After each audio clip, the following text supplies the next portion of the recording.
As you can see, I got some lovely Lee's chicken, and I can't wait to dive in. And I also have an epic story for you. Okay, first of all, I got a couple shout outs. Okie dokie, where are we here? Okay, now, Emma has just had surgery, so a big shout to Emma from Simon, okay? A big shout to Emma from Simon because she has some surgery, so I hope you're feeling better, Emma. So that's from Simon, so a big shout out to both of you, okay? And Julie is getting married. Julie's engaged, and the handle is Julie Allen. Looks like I said.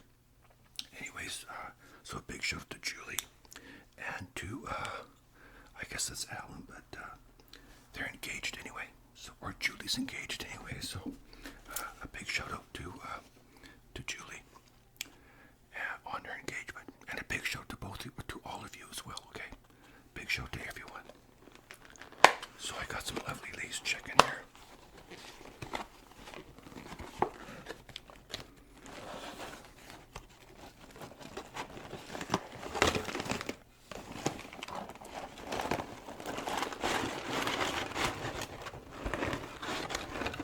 Wow, that's a big pile.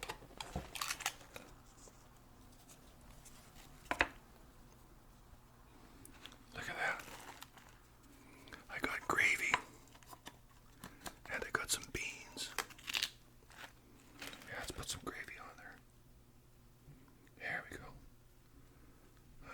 Put some love on there. Yeah, I've got some beans.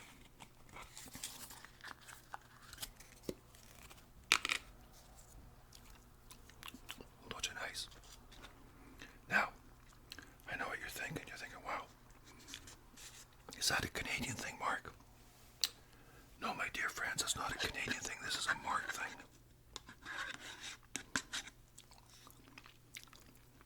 If I were a real Canadian, I'd be eating seal blubber, not chicken. Just kidding. Okay, got a Pepsi. Okay, now before we go any further, you gotta check out this crunch.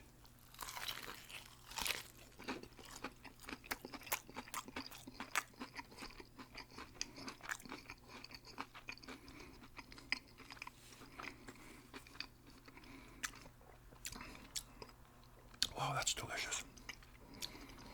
So anyways, somebody asked me a while ago if I could talk about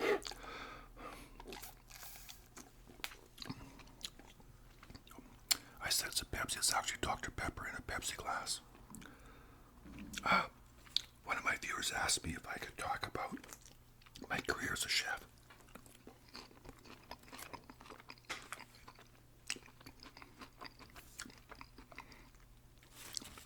I thought, great idea. I talked about chef training, that sort of thing, but I've never talked about my whole career as a chef. So,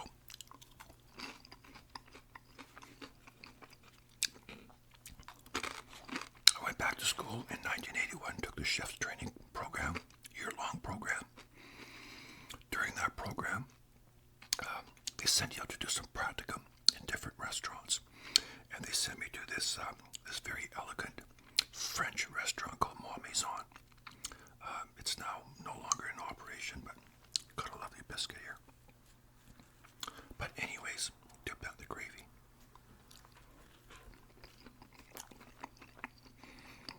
So good.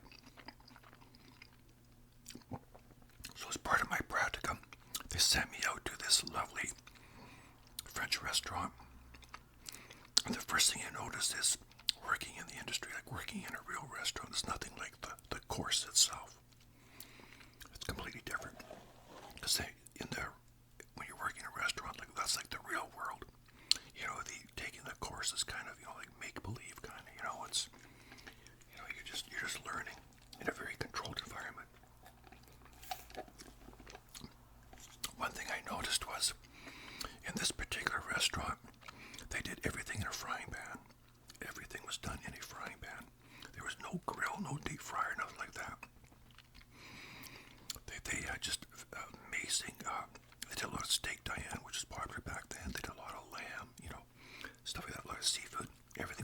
frying pan. They probably had at least 50 of these small little frying pans. And their dishwasher was just busy, steady, you know. So it was very interesting.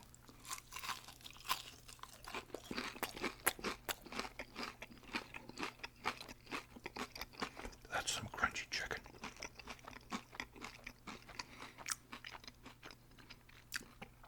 So I worked there for 8 weeks, just twice a week. And they opened at about maybe about 4 or 5, I think. But I'd go in early, do prep work. I'd be there about 2 o'clock doing prep work.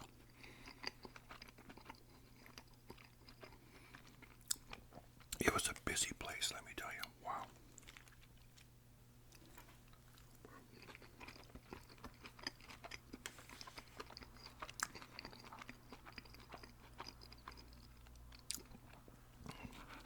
So anyways,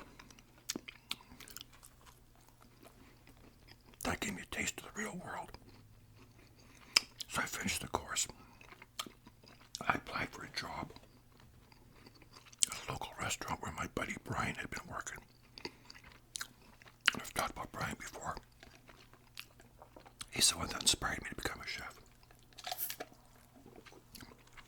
Now the owner, or pardon me, the person who ran the kitchen, I had asked him, you know, maybe a year or two earlier, if he would hire me.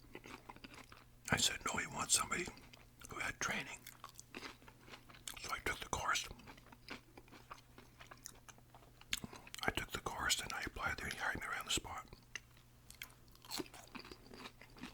$6 an hour.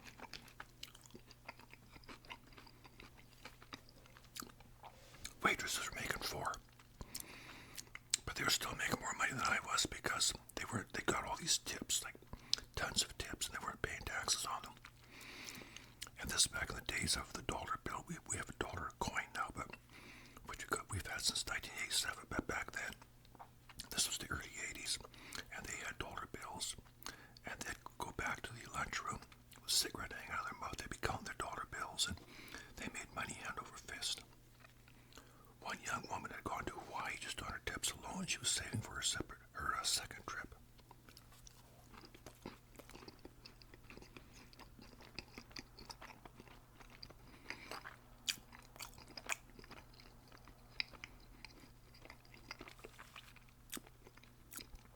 So I get hired, and this is the early summer of 1982. I go in to do my shift, and the lady her name is Leona, and she was an amputee. She was missing her left hand, but that didn't stop her from working. I mean, she could do anything anybody else could. The only thing she had problems with was carving meat. And down in the below area, we had the restaurant was on the second floor. There was a penthouse apartment above that, and below the restaurant was a room they used for banquets and Christmas parties, weddings, that sort of thing. So she couldn't carve meat, but that's the only thing she couldn't do. So she started training me. Now this restaurant at one time was extremely popular, and it still was at that time. It was an ABC restaurant. ABC used to be a franchise. They might still be around, but they kind of changed their image. They went from ABC to ABC Country Kitchen or something. They used to have a lot of family restaurants.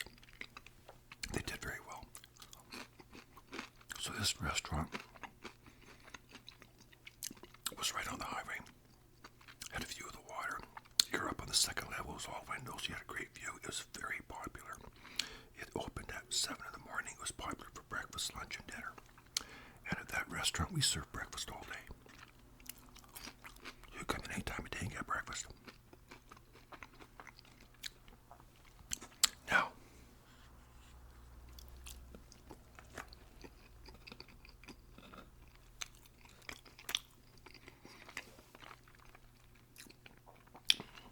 when I hired on, it was recently bought by a family from Alberta.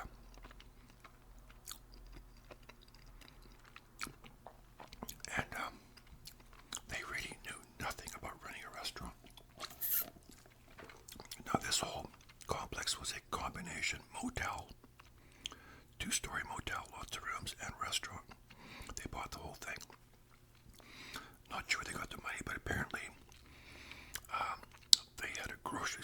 somewhere in Alberta, some city or town or something.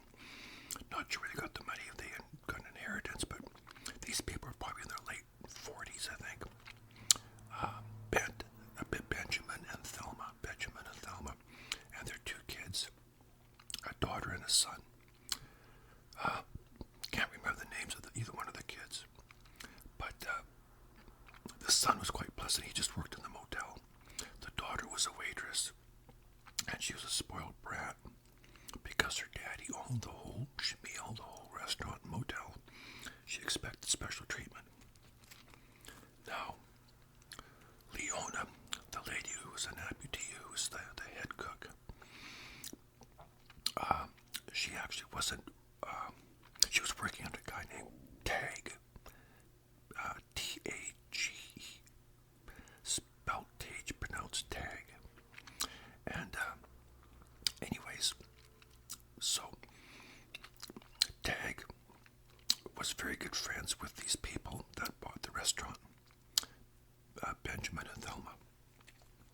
So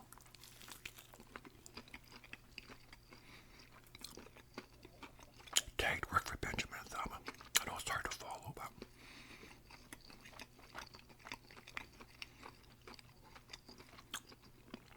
and Ben and Thelma knew nothing about restaurants. Tag knew even less.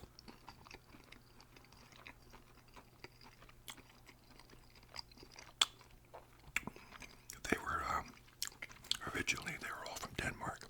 They knew each other in Denmark. They emigrated to Canada, lived in Alberta for some time. They came out here to British Columbia and bought this motel restaurant.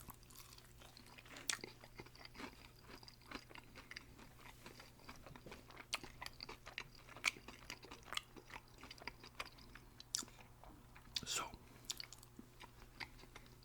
I get hired on, and lots of waitresses. There was only one other male employee, and that was Clinton. And he was about my age, a little bit younger. It was kind of weird because the whole time he was working there, he was the only male employee. So he felt kind of like he had his own little harem of women or something. It was kind of weird, right? So when I started working there, he kind of resented me a bit. Now my friend Brian used to work there. He had worked there for a long time. So he knew everybody there, but he had left about a year before about a year and a half before I started working there.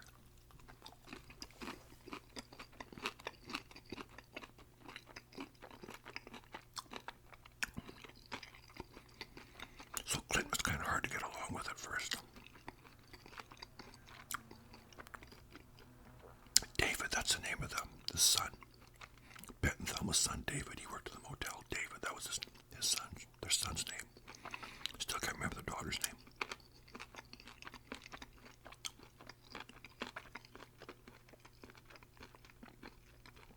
So anyway, so I started working there. It's a very busy place. I started working the afternoons 2 till 10. During the summer we were open till 10. Winter I think we closed at 9.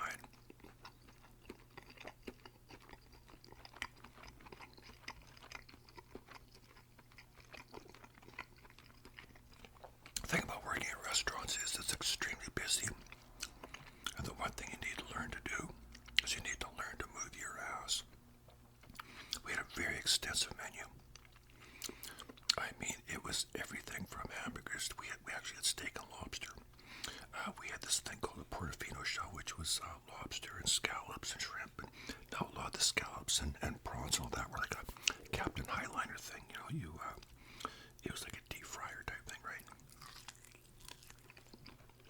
It wasn't at all like the French restaurant that I'd worked in before.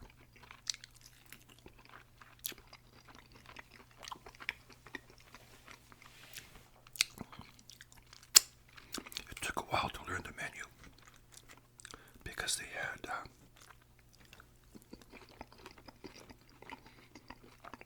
very extensive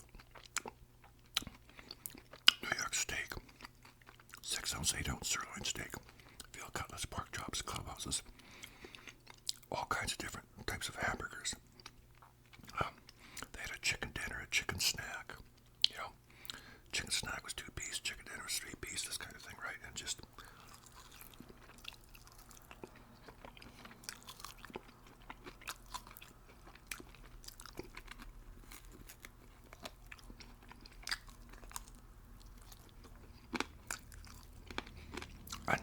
I'd ever catch on.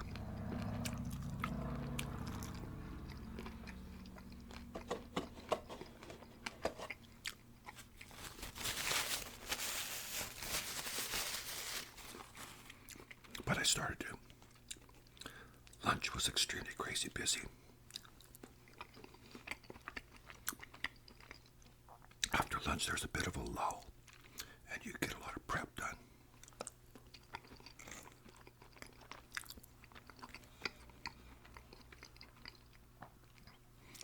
Now, like I said, Benjamin and Thelma knew nothing about running a restaurant or a motel or anything. The restaurant was an ABC franchise.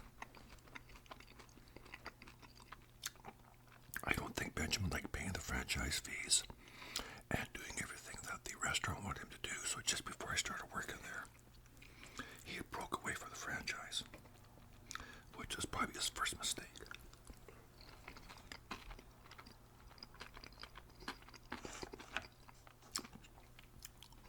At least with the franchise, he had guidance and support.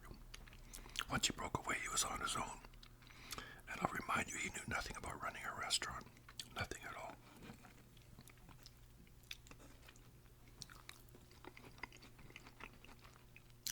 And about a year later, the ABC would get even with them by opening a restaurant across the street and down about 500 feet in another motel. It was kind of funny. So, I'm working there. It's the early 80s. It's, kitchens are like galley type kitchens, very narrow, kind of long, and, you're always bumping into somebody. They had two big grills, a meat grill and another grill for eggs and pancakes. That's how we had pancakes all day, and small little silver dollar pancakes, big ones, and, blueberry pancakes. Very busy place.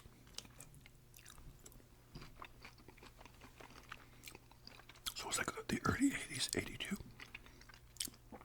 I remember in the summer, I had some good times there. I mean, we'd have the screen door at the back of the kitchen wide open because it'd be so hot in there. I remember the tunes on the radio would be like, like Cyndi Lauper or a Flock of Seagulls or, that sort of thing, typical 80s music. Pat Benatar, that kind of stuff.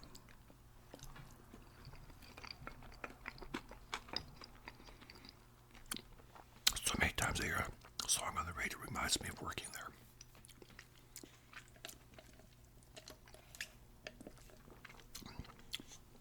Oh, this chicken's good. It's crunchy.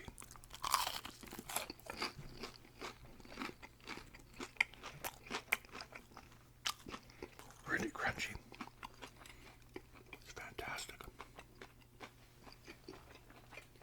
I'll put my chicken bones in here.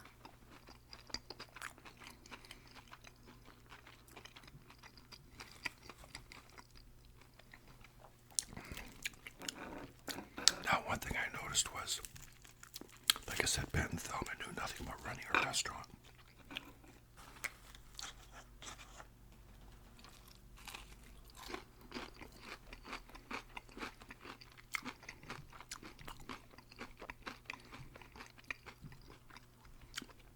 So Benjamin and Thelma, it was kind of funny. They bought a house in town. But above the restaurant, there's also this an apartment up there. And a lot of times when I had heard that when Ben first, I keep calling him Ben, we call him Ben for short, Benjamin.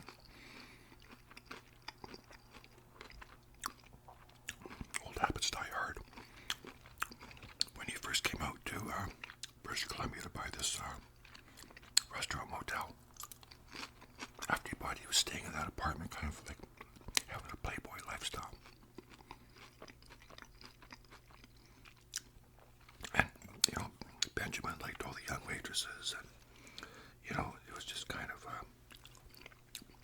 a weird situation. And the first thing I noticed, now when you take a cooking course or a chef's course, whatever, you learn about food cost.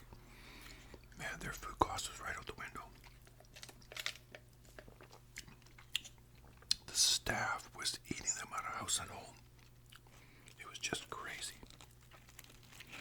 We had a dishwasher who started at 4 o'clock.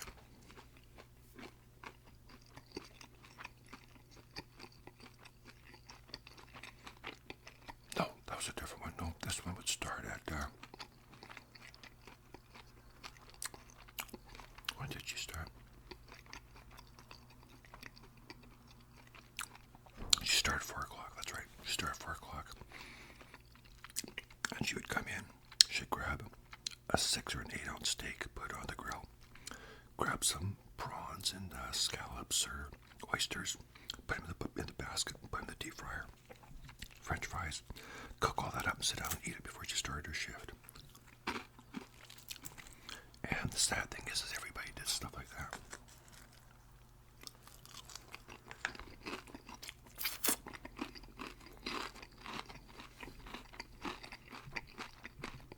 One night, Benjamin, the owner, is sitting there in one of the booths. He's drinking away with some of the waitresses just before closing.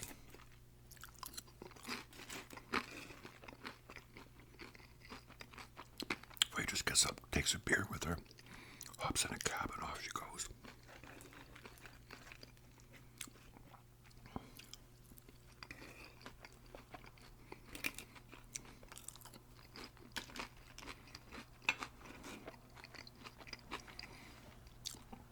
It blew my mind how much people ate there. Even just having a Pepsi or something. If everybody was drinking Pepsi, you can notice that your food cost. It's going to happen.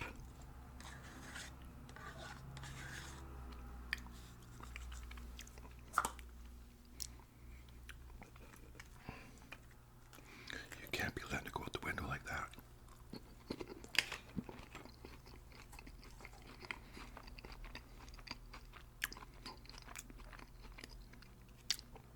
Now, of course, I eventually got the hang of the menu. I got very good at it. Very fast. We were doing banquets downstairs, weddings, Christmas parties, that sort of thing. And quite often I'd have to go down and carve. These are back in the days where we had like salad bars, very popular back then too, right? You know, very popular. So,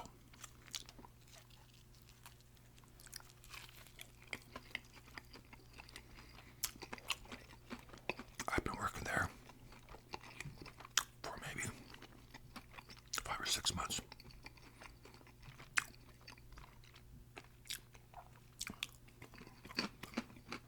And Tag, the kitchen manager, who knew nothing about running a kitchen, decided to change things around. We had a couple of women working the breakfast shift, and they were older, close to retirement, but they were like a team. They worked very well together. Elsie and Dora.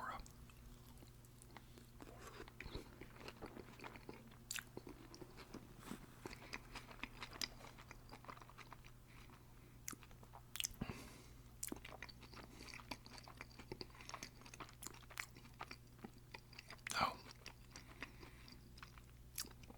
I was working 5 days a week, but Tag decided he wanted to do something different.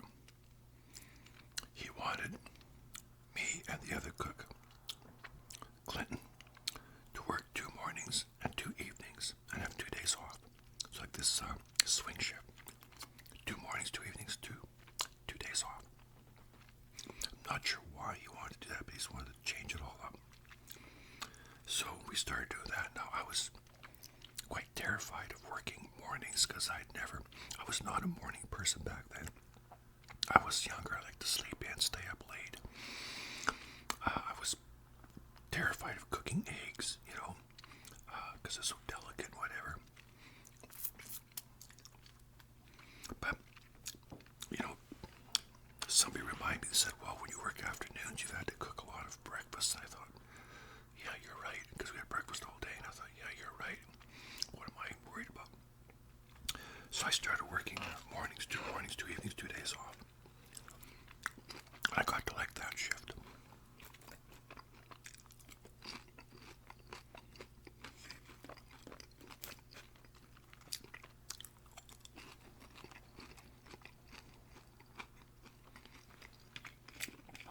started work, it was my first day, and Dora and Elsie were, teaching me, sort of showing me the ropes. And I started cooking breakfast. It wasn't that hard. It was actually quite easy. It was easier than anything. I mean, there was less items on the menu for breakfast. You had omelets and eggs and scrambled eggs and hot cakes and stuff like that. The omelets were easy. I mean, we just mix the eggs up, put them on, just take your flipper, flip them over, kind of serve them like this elongated type thing, not the crescent shaped thing that I've been taught in chef training. So that was just super easy. So we did that. I remember going to work. It was one morning. I'm in the kitchen, I'm looking out at the water, and all the windows are there. Early in the morning, 7 o'clock. The sun's coming up. I actually had to be there at 6 o'clock, an hour before you open to, cook off a bunch of bacon and stuff. Do prep, but I could see the sun coming up. It was just flooded the whole restaurant kitchen with sun, sun rays and sunbeams and whatever. And it just, I always say that's where I became a morning person. From that day forward, I loved doing the breakfast shift. And that's what I would do for years and years and years after that. So,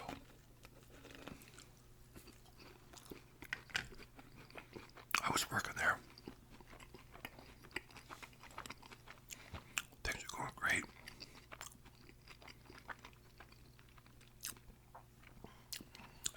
We're into 1983 now. I'm engaged. I get married that summer.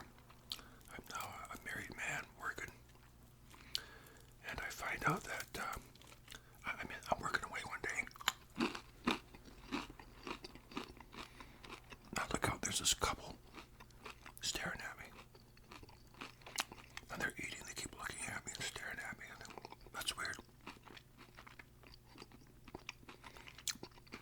Tag, the kitchen manager, comes out to me and says, "See those people out there?" I said, "The ones that are staring at me?" He goes, "Yeah."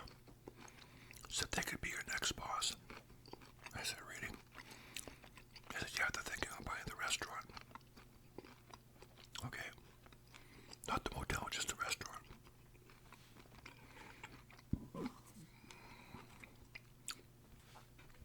Well, it was being run into the ground anyway.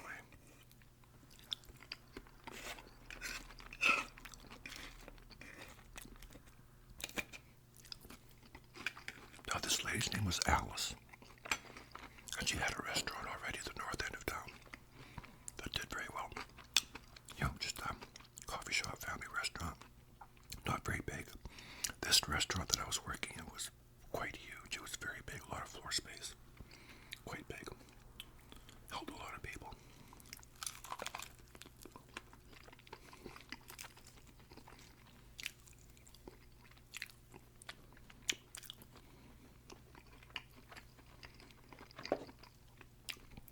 So, rumor had it she wanted to buy this restaurant. And we found out very quickly the rumor turned to be true.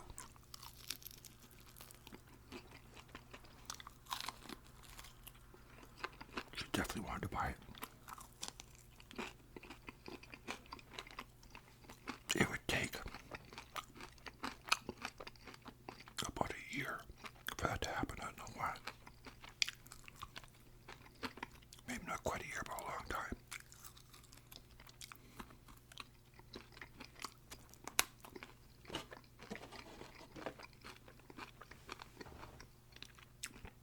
Now she agreed to keep everybody on, including Tag as a kitchen manager. At that point, Leona had quit for other reasons. People had come and gone.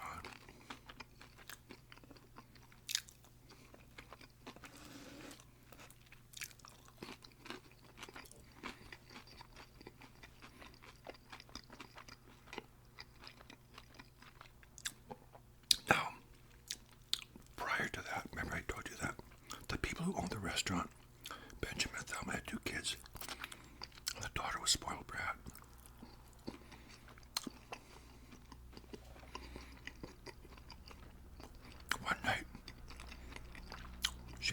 because you want the weekend off. And he said, no. I said, no, we need you. Because a lot of times 4 o'clock roll around, waitress had phone in sick. He said, we need you. And because she was scheduled to work and we needed her. And she started flipping out and crying and throwing a temper tantrum. She says, well, why don't you just go ahead and fire me? You know, just go ahead and fire me, you know. And Tag said, you know, if you thought for one moment that I could actually fire you, you wouldn't talk to me that way. I thought, well said.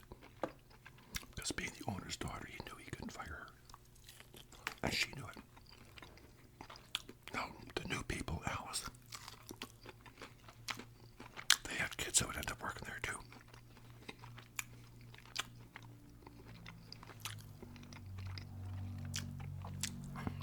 Kind of the same type of thing. Their daughter Barb would eventually take over. And she would have the restaurant for a number of years.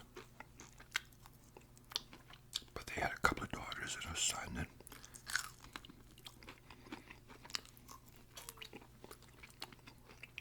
they were quite nice.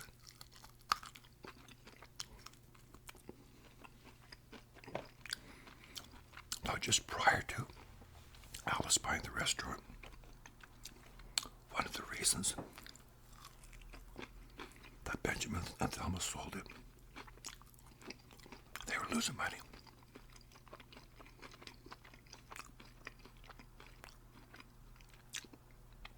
They were losing money so bad. I mean, they were hemorrhaging money out of there. They ended up selling their house. And their kids moved into rooms in the motel.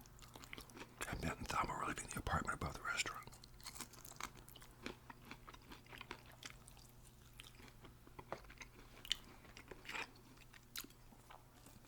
So, Alice takes over. She made some good changes. It was a real difference because there was somebody who knew the restaurant business compared to Benjamin and Thelma, who had no clue about the restaurant business. She's made some really good changes. She got into thicker toast, or thicker bread for toast. She gave out thicker slices of ham. Started building a reputation very quickly, where you start turning things around.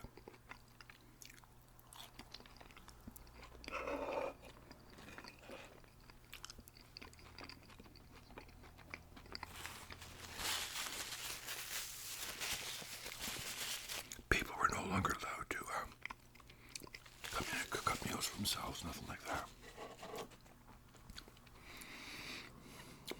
Which is good. Now, we had a walk-in cooler. You had to walk around the back behind the stoves, you know, out of sight of the kitchen, go into a walk-in cooler. And which is weird, I'd never seen this before, but the walk-in freezer was beyond that. You had to open a second door to go to the freezer, which is very small. But there's also a door where you could pass things through into the kitchen, like a small door. That was handy.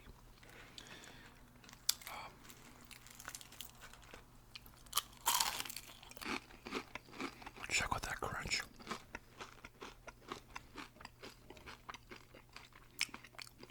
So that was nice. But the fridge blew a compressor one day. The walk-in fridge. Oh, sorry, the freezer.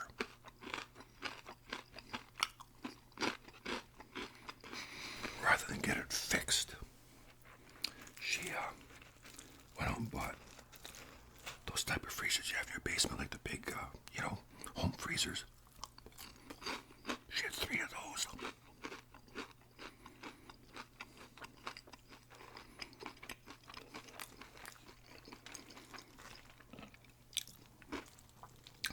She had one in the back room where a staff room table used to be. And the dry storage, you walk up a few steps where the dry storage was. She had 2 in there. It was a nightmare. You go looking for something, and you're rummaging around, trying to find something. Just a nightmare. So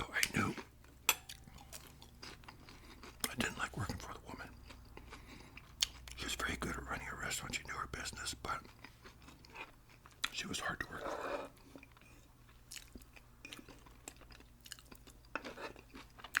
And she didn't want to fix anything.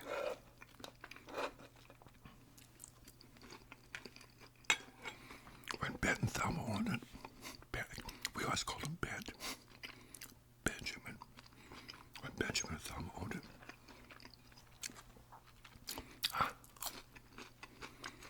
as much as they did not run a restaurant, at least it was fun because it was more of a free-for-all. Alice knew how to run a restaurant. She really buckled down and tightened things up.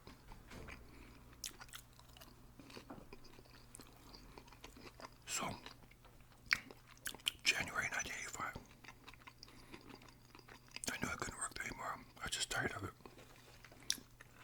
And I approached and I said, you know what? I'd like to quit. I said, I enjoy working here, but it's time for me to move on. And I said, what I'd like to do is have you lay me off. That way I can collect unemployment insurance for a year. I said, I'll work 2 weeks or even longer until you find somebody. So she thought that was good. So she laid me off. So I was able to collect unemployment insurance.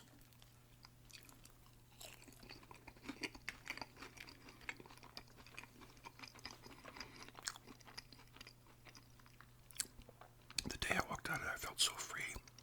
I'd worked there for 2.5 years, as long as I'd ever had a job at the same place my whole life. As long as I've had a job that long period.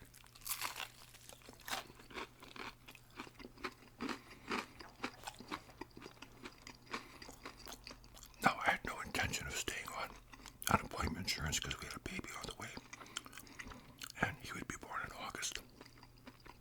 I just wanted that safety net.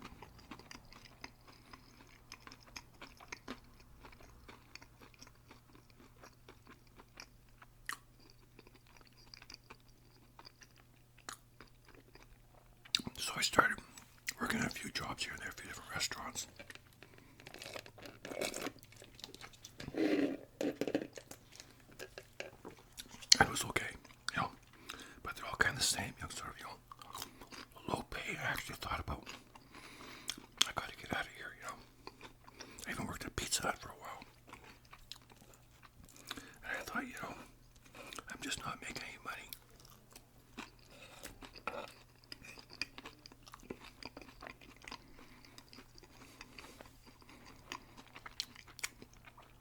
I'm making enough to survive, but that's about it. And with the baby on the way, I knew I needed to do better. So one day my wife said, my ex-wife, wife at the time, we had a mutual friend who worked in a nursing home. Used to. And she said, why don't you try that place? And she couldn't remember the name of it, but she'd given him a ride to work once. So she knew where it was. So we drove past there. Okay. Knew where it was, went home, got all duded up. Went in and asked for an application. And the secretary said, well, she walked over to the filing cabinet, reached down, got one, said, we don't really need anybody right now, but I'll give you an application. You can fill it out. You know, not very encouraging, right? Okay. I take it home, bring it back the next day, filled it all out. The next day, I get a call. And they wanted to see me for an interview. I thought, wow.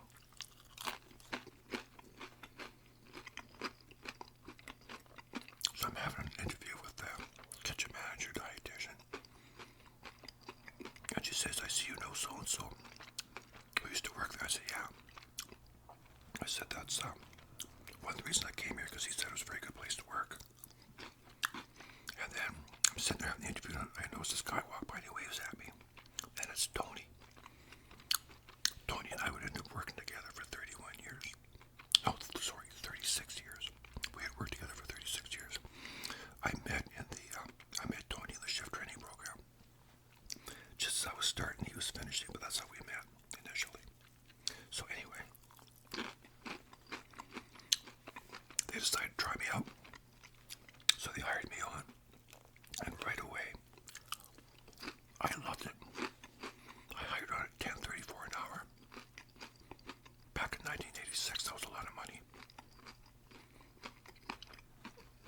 I never made that much cooking anywhere else.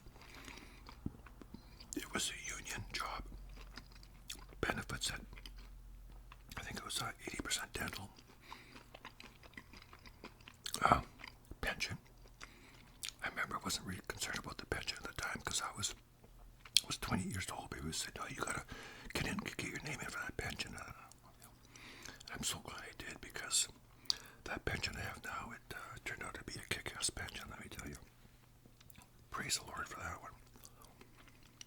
So I started working there. The difference I noticed right away was that the cooking was not like anything I'd done.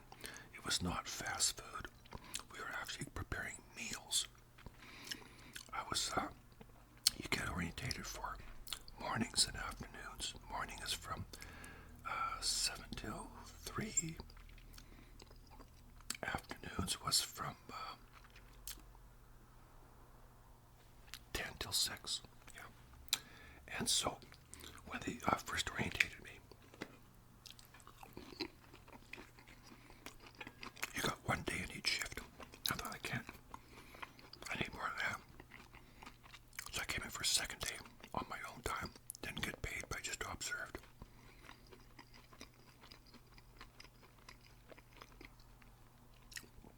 Never did get orientated for afternoons.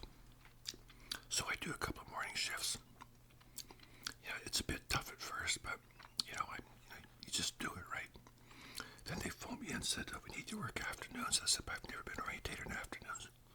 And they said, "Well, just come in and do your best." So I did. And it wasn't that bad. It was hard, but and I asked a lot of questions. People helped me, then whatever. And, I took a few shortcuts because I had to, right? But it all worked out. So my shift was morning shift. I was the breakfast shift, but I was only on a casual basis. I'd be on a casual basis for about 2 years. Now, like I said, the one thing I noticed, it was also extremely professional working there.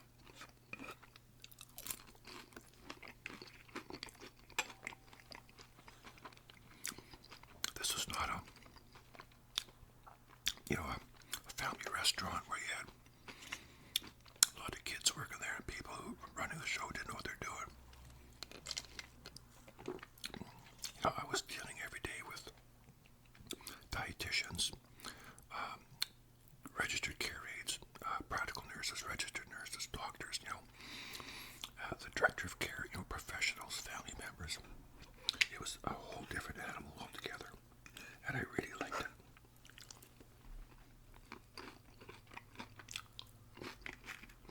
I would stay with that company for 36 years.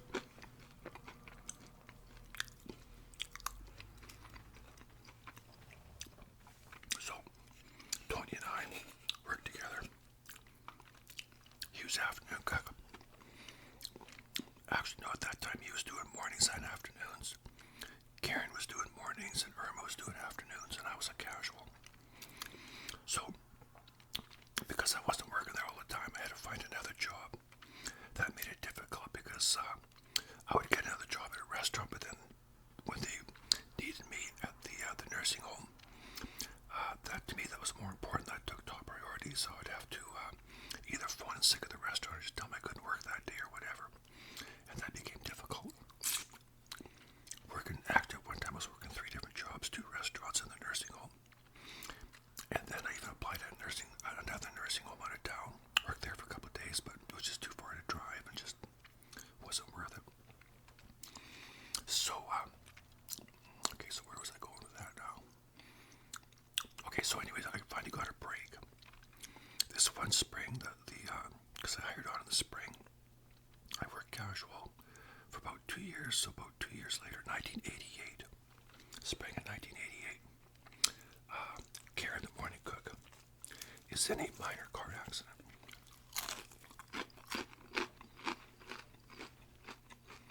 She's in a minor car accident, gets whiplash, but she really plays it up. She's off for a few months.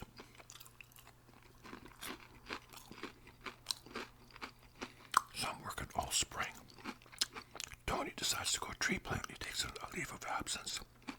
Goes tree planting all summer. So I work all summer. has surgery on her foot in the fall. So I worked spring, summer, fall.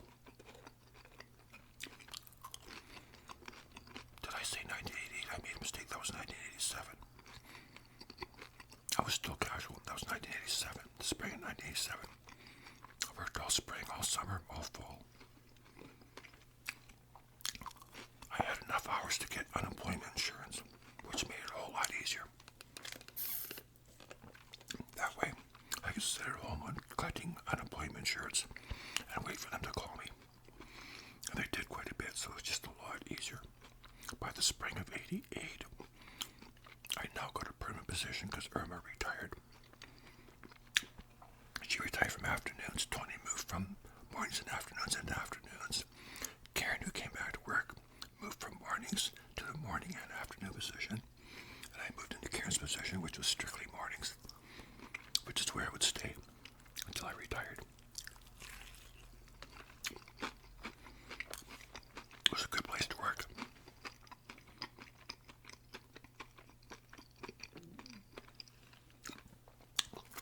Learned all about different diets, food textures,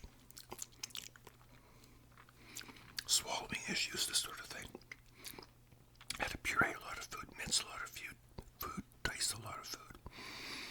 A lot of diabetics. If we made jello, we had to make a diabetic jello. If we made rice pudding, we had to make a diabetic rice pudding. This sort of thing. A lot of that. It was good. Learned a lot. And I got very, very good at doing that job. So, basically, it was the same type of work for very many years. Very many years. People came and went. Eventually, I got lots of holidays. We went by seniority.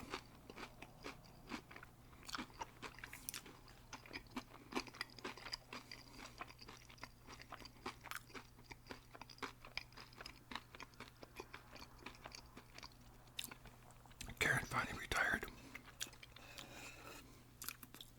We hired other people on. Then rumors started swirling that they wanted to buy a new building. We were government funded. We were a not-for-profit organization, government funded by the British Columbia Healthcare. So they wanted us to get a newer building, not fix up the old one, because the old one was, the existing one we were in was very old. You know, plumbing fatigue, wiring fatigue was old, right? They said, buy a new building or you'll no longer, we'll cut your funding. So we started that. It took about, I don't know how many years. They had to find the property. It was the first thing. They got 5 acres. You wouldn't believe the hoops and the red tape to go through to build something like this. I remember when it was like 8 years away, they said, no, we won't be in the new building for about 8 years. And I thought, well, that's good, because I was really nervous about leaving the old building. Really nervous. So finally, now 2017, we would finally move from our old building to a new building. But what worried people is when you move to a new building and you change the name, which we did, they were now in a legal position to dissolve the union. And we were afraid that would happen. So at that point, I went back and I went back to school and got my ticket as a registered care attendant. It was a 6-month course. I took that course in the event I would need it in case I lost my job as a cook. As it turned out, that didn't happen. They did not privatize. Now, we did have a strike one time in 2004, and it was huge.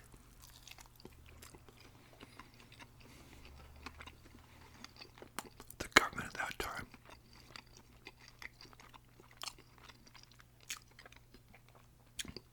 had told us that the contract we had with the government was with the previous government, and they were a whole different party altogether, and they were not going to honor our contract.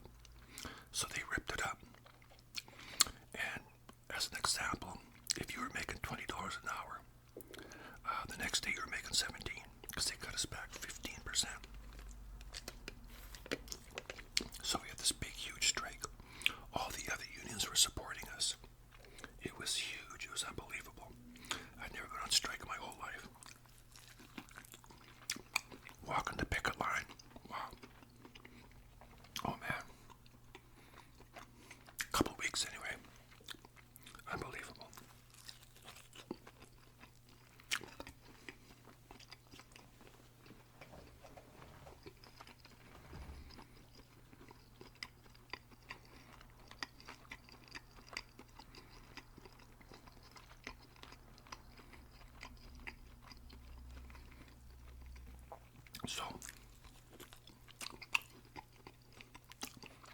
unfortunately, it ended.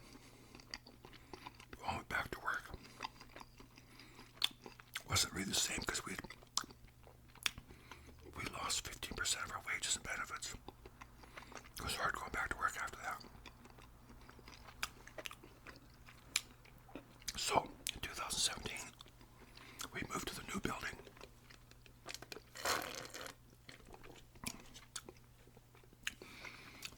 And at that point, my duties would change from not just the cooking, but also to kitchen manager, and that was quite challenging because I had to do a lot of ordering and menu planning, working alongside the dietitian.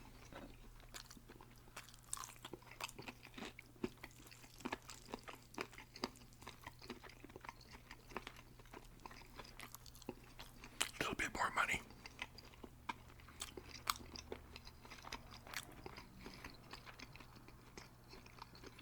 It was hard moving. Moving into a state-of-the-art building, huge building, 3 floors, huge kitchen, actually 4 if you count the basement where the kitchen was, and laundry and all that, 4 floors. The kitchen was 3 times the size of the old one, very state-of-the-art. But, it was so hard the first week, because you never knew where anything was. You go looking for a wooden spoon, or you couldn't find it. I mean, you didn't know where the garbage can was. It's just crazy, right? Because everything was so new.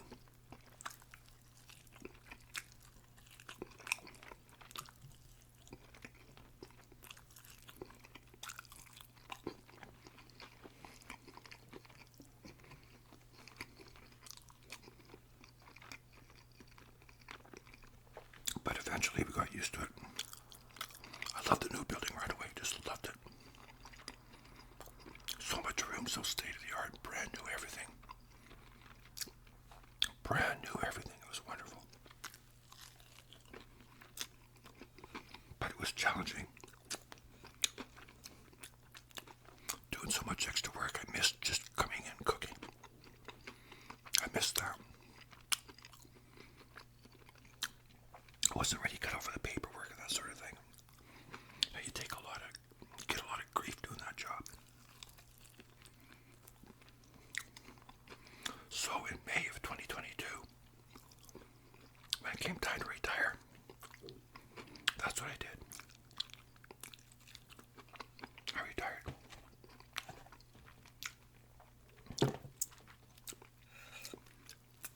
I had spent 36 years working in a nursing home, about 40 altogether, working in the food service business.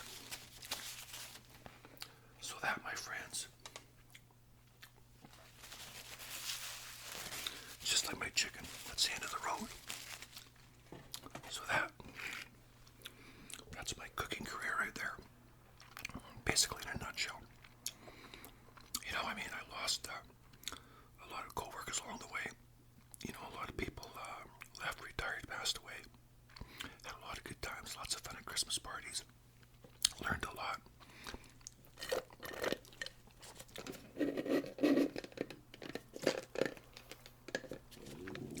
But when it came time to move on, to retire, I had mixed feelings. Because we work in the same place for so many years, or just work period, you kind of wonder what it's going to be like, But it's good, because here I am making YouTube videos. Okay, my friends, that's it. I thank you for tuning in. Stay amazing out there in the land of awesome. And you want a shout out, hit me up. In the meantime, we'll see you next time, okay? If you have any video suggestions for me, let me know, okay?